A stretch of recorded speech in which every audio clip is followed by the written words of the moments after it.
Assalamualaikum warahmatullahi wabarakatuh. Apa kabarnya pada pagi hari ini anak-anak? Semoga kalian selalu oke, yes, Allahu Akbar.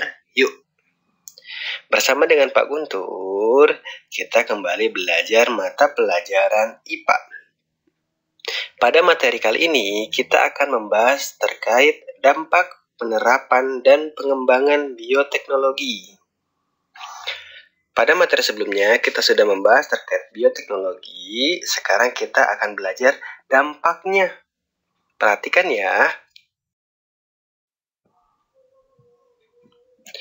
Berdasarkan pembahasan sebelumnya, kalian tentu telah mengetahui berbagai manfaat bioteknologi dalam kehidupan manusia, khususnya untuk menghasilkan bahan makanan. Selain untuk menghasilkan bahan makanan, sebenarnya masih banyak manfaat dari bioteknologi, baik dalam bidang farmasi, kedokteran, dan industri. Sampai saat ini, ilmuwan terus melakukan penelitian dalam bidang bioteknologi yang dapat menghasilkan suatu produk, sehingga dapat meningkatkan kesejahteraan manusia. Namun, di samping memberikan berbagai keuntungan, penerapan bioteknologi juga menimbulkan kerugian.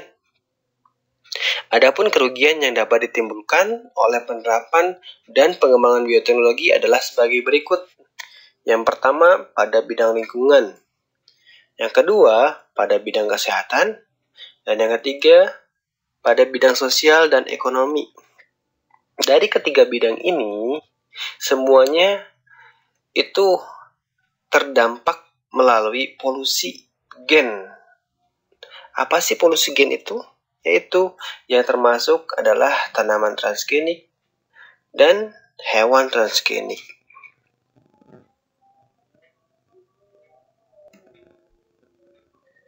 Tanaman transgenik atau hewan transgenik adalah hasil rekayasa genetika.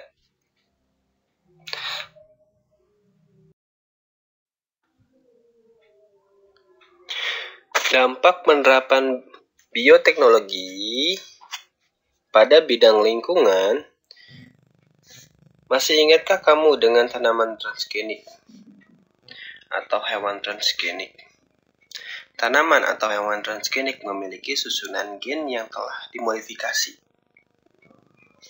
baik ditambahkan suatu gen atau dilakukan pengurangan suatu gen organisme tersebut. Organisme transgenik ini, jika tidak dikelola dengan baik, maka akan dapat mencemari keanekaragaman gen yang ada di lingkungan alami atau merusak plasma nutfah atau yang dikenal dengan polusi gen. Misalnya, tanaman jagung yang tahan terhadap herbisida. Maka ketika jagung transgenik ini ditanam di lahan alami, maka serbuk sari dapat membawa gen jagung transgenik dan menyerbuki jagung alami. Hal ini membuat gen-gen pada jagung alami sudah terkontaminasi dengan gen-gen dari tanaman jagung transgenik. Tanaman transgenik biasanya merupakan tanaman unggul. Hal ini membuat petani lebih cenderung menanam tanaman transgenik atau monokultur dan tidak lagi menanam tanaman lokal. Akibatnya, tanaman lokal atau bukan tanaman transgenik akan menjadi langka yang berakibat pula pada penurunan jumlah plasma nutfah. Penggunaan tanaman transgenik juga dapat menimbulkan hama baru yang lebih kuat daripada hama sebelumnya dan mengganggu keseimbangan ekosistem. Itulah dampak penerapan dan pengembangan bioteknologi pada bidang lingkungan. Selanjutnya, dampak penerapan dan pengembangan bioteknologi pada bidang kesehatan. Banyak masyarakat yang khawatir bahwa pengembangan tanaman dan hewan transgenik berbahaya bagi kesehatan manusia. Hal ini disebabkan di dalam organisme transgenik terdapat gen asing yang seharusnya tidak ada, bahkan tidak untuk dikonsumsi oleh manusia. Gen ini dikhawatirkan memicu munculnya penyakit baru atau bahkan kanker. Berdasarkan hasil penelitian terhadap tanaman kedelai transgenik yang mengandung gen dari kacang Brazil bisa memicu reaksi alergi pada orang tertentu yang sensitif terhadap kacang Brazil. Gen-gen asing tersebut juga dikhawatirkan dapat memicu bakteri untuk resisten sehingga muncul bakteri yang lebih ganas. Beberapa produk bioteknologi, misalnya alkohol, dapat disalahgunakan untuk dibuat menjadi minuman beralkohol yang apabila dikonsumsi terus-menerus dapat menimbulkan dampak buruk bagi kesehatan kita. Itu salah satu penerapan dan pengembangan bioteknologi, ya, dampaknya di dalam bidang kesehatan. Dan yang terakhir yaitu pada bidang sosial dan ekonomi, berbagai produk dari bioteknologi juga berpengaruh terhadap bidang ekonomi dan sosial. Seseorang yang memiliki modal dapat mengembangkan pertanian transgenik yang dapat meningkatkan hasil panen menjadi sangat berlimpah dengan kualitas yang sangat baik.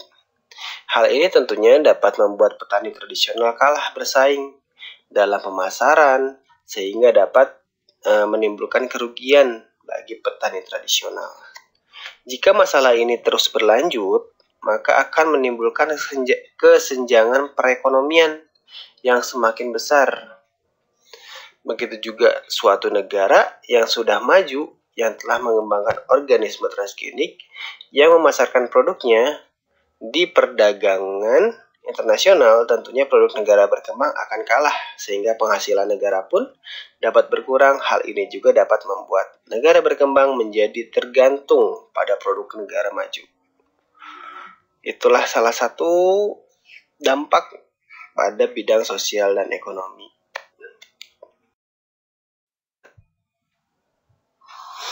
Sekarang coba kalian renungkan. Tidak satu makhluk pun diciptakan Tuhan dengan sia-sia.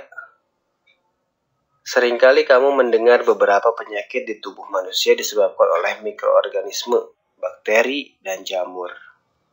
Tahukah kamu, ada beberapa mikroorganisme yang justru sangat bermanfaat bagi manusia. Seperti tempe, kecap, dan keju merupakan contoh produk makanan yang telah dikembangkan oleh manusia dengan bantuan bakteri dan jamur dalam pembuatannya. Mikroorganisme tersebut dapat membantu berbagai proses fermentasi. Proses fermentasi oleh mikroorganisme mampu memberi solusi dalam penyediaan sumber pangan baru. Untuk memenuhi kebutuhan pangan dengan kualitas yang baik untuk tubuh manusia. Melalui rekayasa genetika, ilmuwan dapat menyediakan bahan pangan yang berkualitas dan instan untuk manusia. Dengan segala kemanfaatan, makhluk hidup, kita patut bersyukur dengan apa yang telah diciptakan Tuhan demi memenuhi kebutuhan kita manusia. Itu saja yang bisa disampaikan oleh Pak Guntur. Sekian untuk materi kali ini. Bapak ucapkan terima kasih. Assalamualaikum warahmatullahi wabarakatuh.